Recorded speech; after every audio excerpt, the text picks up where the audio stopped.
Это месяц февраль. В феврале снег особенно белый, и морозное солнце сверкает на белом снегу. На железной дороге вагоны отмечены мелом, и тревожные мысли гудят в возбужденном мозгу.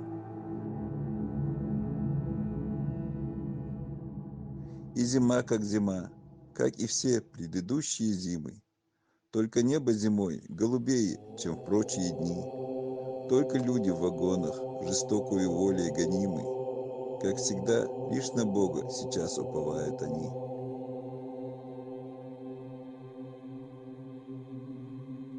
Исчезают вдали неподвижные, вечные горы, провожая в молчании скорбном сырой эшелон, оставляя с собой необъятное, страшное горе, что внезапно людей поразило, как адский огонь.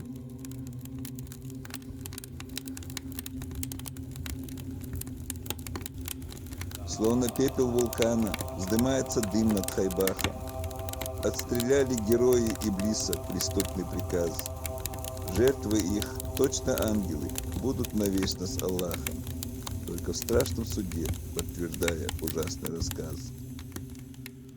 И отныне февраль, он не будет таким же, как прежде, и на белом снегу пятна крови останутся тлеть.